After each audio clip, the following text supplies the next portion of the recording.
할렐루야. 우리 같이 은혜 받을 말씀입니다. 신약성경 요한계시록 15장 5절로 말씀부터 우리 8절 말씀까지 우리 같이 믿음으로 합독하고 은혜 받겠습니다. 은혜 받을 말씀은 신약성경 요한계시록 15장 5절로 말씀부터 8절 말씀입니다. 우리 다 같이 믿음으로 합독하고 같이 은혜 받겠습니다. 시작. 또 이 일 후에 내가 보니 하늘의 증거 장막에 성전이 열리며 일곱 재앙을 가진 일곱 천사가 성전으로부터 나와 맑고 빛난 세마포 옷을 입고 가슴에 금띠를 띠고 네 생물 중에 하나가 영원토록 살아계신 하나님의 진노를 가득히 담은 금 대접 일곱을 그 일곱 천사들에게 주니 하나님의 영광과 능력으로 말미암아 성전에 연기가 가득 차매 일곱 천사의 일곱 재앙이 마치기까지는 성전에 능히 들어갈 자가 없더라. 아멘. 할렐루야. 오늘도 하나님은 여전히 말씀을 통해서 이렇게 말씀하십니다. 그러므로 하나님의 말씀을 받을 때 여러분 하나님 음성으로 받는 그런 마음의 자세, 오늘도 하나님은 올해 나에게 하나님의 음성 말씀을 통해서 나에게 말씀하시는구나 하는 그런 자세가 되고요. 하나님 말씀 받을 때 또 입을 열어서 아멘하고 소리내어 받으면 하나님께 영광이요 그 말씀에 믿습니다 고백이요 그대로 될 줄 믿으면 소원이 담겨지기 때문에 그대로 일어날 줄 믿습니다. 하나님의 말씀에 생명의 능력의 축복의 기적의 치유 역사가 여러분 삶 속에 말씀에 들을 때 받을 때 일어날 줄 반드시 믿습니다. 또 그렇게 되기를 지금 축복합니다. 자, 우리는 계속해서 계시록 말씀을 통해서 은혜를 나누고 있습니다. 자, 지금 계시록 15장 이제는 마지막 나팔장, 즉 나팔장이 아니라 마지막 대접재앙을 앞두고 있는 그런 상황이었다 그랬어요. 그래서 14장에 보면은 낫이 두 개 나오는데 낫이 두 개 나와요. 낫이 두 개 나오는데 낫이 두 개 나와요. 첫째는 어린 양, 즉 예수 그리스도께서 가지고 있는 낫입니다. 두 번째는 누가 가지고 있어요? 천사가 가지고 있다 그랬어요. 지금 마지막 재앙을 앞두고 있는 상황이에요. 마지막 재앙. 그러니까 우리는 예수님이 가지고 있는 낫은 무슨 의미가 있다 그랬습니까? 추수요, 추수. 추수인데 어떤 추수예요? 구원의 추수요. 구원의 완성입니다. 구원의 완성. 구원의 완성이에요. 그러니까 마지막 때 예수님이 낫을 들어서 추수하는데 누구를 추수해요? 우리는 보통 낫하면 어이구 지금 잘리고 베고 그러니까 무서운 거야. 물론 무서운 거 맞아요. 그런데 예수님이 든 낫은 사랑의 낫입니다. 해서 걷어들여서 하늘나라에 천국 보좌 앞으로 성도들을 데리고 가는 거예요. 성도들을. 그런데 천사가 가지고 있는 것은 한마디로 지옥이에요. 지옥이라 이 말이에요.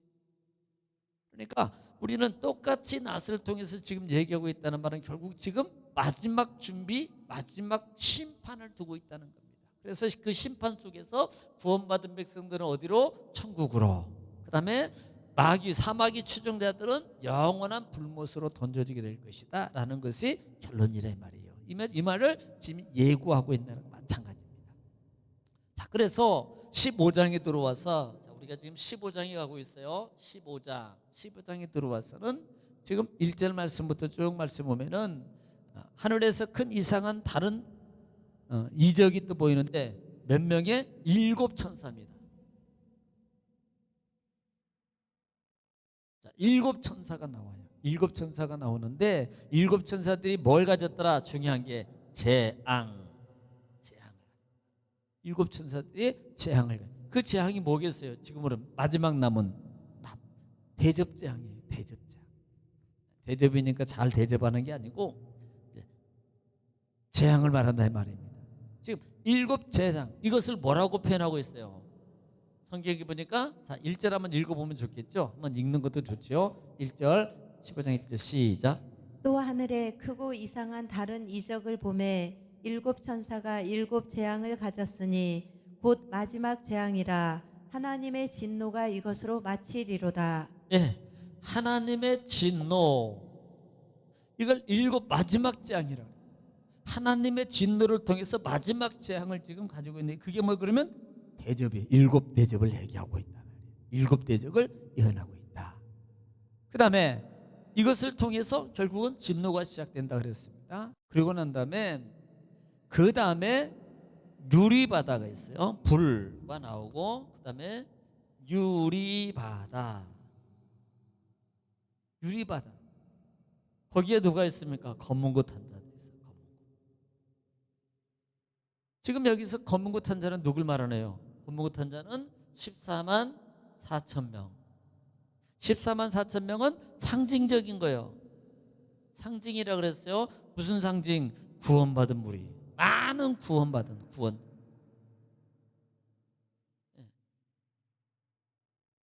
상징. 딱 숫자 개념이 아닙니다. 14만 4천 명 빡 이렇게 말하는 게 아니에요. 예. 이것은 많은 구원받은 무리들을 상징하는. 그러니까 계시록은 상징성이 상당히 많다는 걸 봐야 됩니다. 문자적으로 보면은요 오류가 많아요. 문제성이 많다고요. 그래서 예를 들면 666 같은 것도 문자적으로 보면은요 짐승이 수 666 어쩌라고요 그게. 그러니까 그런 문자적으로 보는 게 아니고 그런 부분도 상징적으로 우리가 이해를 잘 해야만이 여러분 이단이나 그다음에 잘못 해석하고 있는 자들에게 미혹되거나 현혹되거나 두려움 공포 속에서 그들이 원하는 대로 이끌려가지 않는다 이 말이에요. 이것을 잘 알아야 된다 이 말이에요. 자, 그리고 난 다음에 하나님의 총회가 있고 이긴 자들이 있는데 거기서 유리바다에서 뭐예요? 검은 것 한 자들. 검은 것 한 자. 검은 것 한 자는 결국 뭘 말하는 거예요? 찬양하는 거죠, 뭐. 예, 찬양하는 거예요. 솔직히 찬양은 여기 있는 찬양이 누굴? 지금 여러분 7장에도 그렇고 14장 부분에도 그렇고요. 찬양하는 자는 결국 누구를 찬양하겠습니까? 하나님이요, 예수님이고요, 구원자예요. 아까 내가 우리 보좌 앞에 모였네. 그게 이 계시록 찬양이에요. 우리 보좌 앞에 모였네. 이게 계시록이라니까요. 14만 4천 무리들이 하나님 예수 그리스도 어린 양을 찬양하고요. 그 다음에 하나님의 전능하심, 구원하심을 찬양하는 거라 이 말입니다. 그런데 오늘 이미 14장에서는 예수님께서 어린 양과 더불어서 성도들이 어디에? 시온산에 섰다 그랬어요. 그러면 시온산에 섰는데 거기서 찬양하고 그 다음에 하나님을 찬양하는 게 뭐예요? 이건 승리의 찬양이라 그래요. 승리. 그런데 오늘은 13절 이하에 보면은 무슨 노래가 나오는데요? 모세의 노래. 모세의 노래가 나온다. 그 다음에 누구 노래입니까? 모세의 노래 다 말고 또 하나는 어린 양이에요. 어린 양. 모세라는 개념은 구원 인도라는 개념이에요. 인도. 모세는 하나님의 사명과 마찬가지예요. 어린 양도 마찬가지고요. 하나님의 구원하시고 애굽에서 모세는 누구? 애굽 그 430년 동안의 고통 가운데 있는 자들을 하나님의 백성들을 뭐예요? 모세를 통해서 10가지 재앙으로 말미암아 이스라엘 백성들을 구원해내잖아요.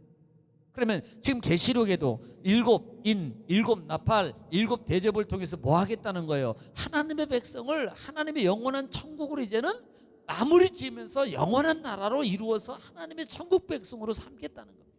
보상의 의미가 있는 거예요. 심판의 의미가 아니고, 그러면 모세의 노래라고 할 필요가 없다 이 말입니다. 여기서 바로 그런 의미가 담겨져 있다. 어린 양 예수는 뭐 두말할 나이가 없고요, 구원자이죠. 구원자, 내가 너희를 구원해. 바로 그 모세의 노래. 그러니까 모세가 출애굽기에 보면은 모세가 홍해를 건넜어요. 홍해 건너기 전에 이스라엘 백성이 얼마나 원망불평했습니까? 우리를 왜 진퇴양난이잖아요. 앞으로도 못 가고 뒤로도 못 가고. 왜? 뒤에는 애굽 군대가 쫓아오잖아. 그럼 옆으로 가죠. 그래도 죽어. 꼭 사람들이 이런 사람이 되니까 앞으로도 못 가고 뒤로도 못 가고 하늘을 봐도 땅을 봐도 아무 답이 없습니다. 그때 이스라엘 백성들이 원망하잖아요. 그때 하나님께서 모세를 통해서 홍해를 가르고 바다 밑에 길을 내시고 말려서 건너게 하셔요. 그 건너고 난 다음에 중요한 거예요. 건너고 난 다음에 뒤를 따라오던 애국 군대를 다 물이 수장시켜버려요. 그것을 보고 난 다음에 모세가 하나님을 찬양하는 거예요. 인도하시고 구하시고, 그 의미 속에 뭐예요? 우리를 공격하고 우리를 죽이고 우리를 괴롭혔던 그 많은 군대의 무리들을 다 심판했습니다. 봐, 여기 있는 거예요. 계시록이 그 하나님을 찬양하는 거예요. 우리를 괴롭혔던 자들, 계시록이 그랬잖아요. 계시록 전체가. 그래서 그들 하나님을 찬양하는 겁니다. 전능하신 능한 손 편팔로 우리를 보호하시고 인도하신 하나님을 찬양하는 노래를 부르는 거예요. 그래서 3절이나 그 다음에 놀라우시도다 만국의 왕이시여 주에게 의로우시도다. 그 다음에 4절에 보면은 영화롭게 하지만 또 하나님을 경배합니다. 그리고 난 다음에 이제 오늘 5절 말씀에서 보면은 5절 말씀 읽고 같이 은혜 나누겠습니다. 시작. 또 일 후에 내가 보니 하늘의 증거 장막의 성전이 열리며. 자, 하늘에 또 증거 장막이라고 그랬어요. 증거 장막. 자, 증거 장막이라고. 갑자기 왜 증거 장막이에요? 하늘에서 증거 장막이 열리며 증거 장막의 성전이 열리며. 여러분, 우리가 증거 장막은 출애굽기에 이미 많이 들었던 말씀 중에 한 부분입니다만은 아마 기억을 못할 거예요. 여러분, 성막의 다른 명칭을 뭐라고 표현합니까? 성막에는요 여러 가지가 있어요. 성막, 그 다음에 증거막, 범막, 회막, 네. 그 다음에 범막, 하나님의 전, 여호와의 전, 여호와의 집, 하나님의 집, 성소, 다 성막과 같은 말이거든요. 그러니까 하나님의 거하는 장소, 하나님의 거하는 집, 하나님의 거하는 그 성전이라는 단어는 하나님의 거하는 깊은 곳, 지성소를 얘기한다 그랬어요. 그곳에서 그곳이 열리며 그랬어요. 그곳이 열리며. 그러니까 모세 시대에 이스라엘 백성들은요 성막을 뭐라 해요? 종종 증거막이라 해요. 증거막. 한번 볼까요? 출애굽기 38장 27절. 출애굽기 38장 27절 말씀, 21절 말씀. 출애굽기 38장 한번 볼까요? 출애굽기 38장 21절 말씀. 다 같이 읽겠습니다. 시작. 성막 곧 증거막을 위하여 레위 사람이 쓴 재료의 물목은 제사장 아론의 아들 이다말이 모세의 명령대로 계산하였으며. 예, 지금 증거막이라고 표현하고 있잖아요. 민수기 볼까요? 민수기 1장 50절 말씀 보겠습니다. 민수기 1장 50절 말씀이에요. 자, 들어보세요. 시작. 그들에게 증거의 성막과 그 모든 기구와 그 모든 부속품을 관리하게 하라. 그들은 그 성막과 그 모든 기구를 운반하며 거기서 봉사하며 성막 주위에 진을 칠지며. 예, 레위인들을 가리키는 거 아닙니까? 레위인들은 하나님의 성막 기구들을 관리하는 거거든요. 그래서 그들에게 증거의 성막 모든 기구를 관리해 증거막이라고 말해요. 이것이 신약에도 보면은, 그래서 신약 성경의 사도행전 7장 44절에 보겠습니다. 44절. 사도행전 7장 44절 한번 보겠습니다. 시작.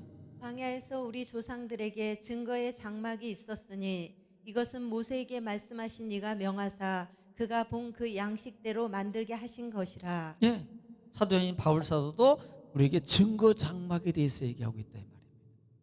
그러니까 이 성막 안에는 하나님의 법궤가 있잖아요. 그렇죠? 하나님께 법궤가 있어요. 그 다음에 하나님께서 이스라엘 백성들을, 여러분 이스라엘 백성 가운데 거하는 증거가 된다라는 의미에서 증거막이라고.